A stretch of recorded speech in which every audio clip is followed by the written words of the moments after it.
Ibnu Qayyim rahimahullah menyebutkan satu statement yang baik dalam kitab Al-Fawaid beliau. Kurang lebih terjemahannya, orang yang bodoh adalah orang yang mengeluhkan tentang Allah pada manusia. Ini dikatakan bodoh karena dua kesalahan besar terjadi padanya. Yang pertama, yang dikeluhkan adalah tentang ketetapan Allah.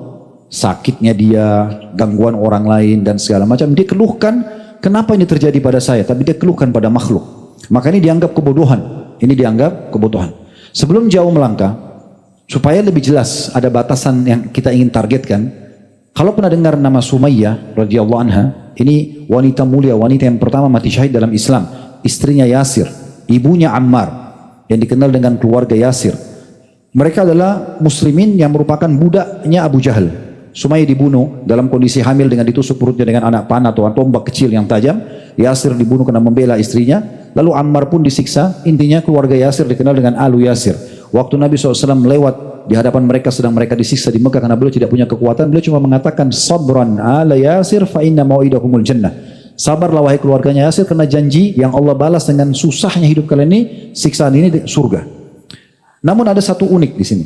Waktu Sumayyah sedang disiksa dan beberapa juga wanita-wanita di Mekah, kita bicara wanita karena memang dinukil riwayat tentang wanita, beberapa muslimah yang sedang disiksa, mereka orang-orang Mekah heran melihat, kok bisa sabar sekali?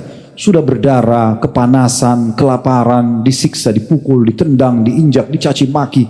Tapi tetap aja mereka sabar. Hanya diminta keluar dari agamanya Muhammad, nggak mau. Katakan Allah dan Uzza Tuhan, nggak mau. Patung mereka, tetap la ilaha illallah. Sampai ada orang bertanya, apa yang membuat kalian seperti ini?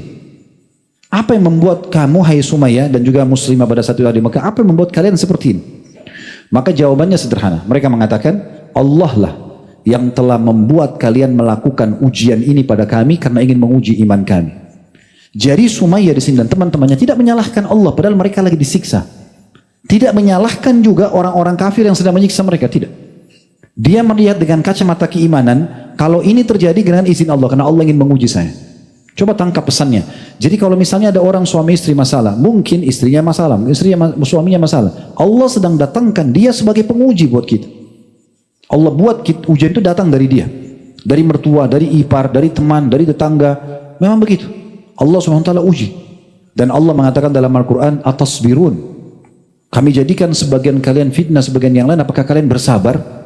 Nah tujuannya agar kita menyentuh dari sisi ilmu agama dan juga teori agama dan keimanan, ketakwaannya adalah bagaimana kita bisa menerima apa yang Allah putuskan tersebut dengan terus bersangka baik sama Allah dan minta agar Allah berikan jalan keluar, sebagaimana kalau nikmat ada kita menerima sebagai sebuah nikmat. Jadi berimbang antara menerima nikmat dan juga menerima ujian yang sedang datang. Nah ini yang sedang kita bahas. Berarti Islam itu indah sekali teman-teman sekalian, karena dalam kondisi kita sedang diuji pun kita disuruh untuk bisa menerima itu. Bagaimana kita hadir di situ, dan di hari-hari sekarang ini teman-teman kita di Gaza menggambarkan itu. Depan rumahnya, depan matanya rumah hancur, anaknya, cucunya, pasangannya meninggal dunia. Mereka masih bisa mengatakan Alhamdulillah. Ada satu orang tua, saya terus mengulang-ulangi cuplikannya, tapi tidak disebutkan namanya di Gaza. Pada saat ditanya, bagaimana Anda melalui kehidupan sekarang? Dia bilang Alhamdulillah, saya masih bisa hidup. Itu sementara dia berdiri depan rumahnya yang rumahnya dibom hancur.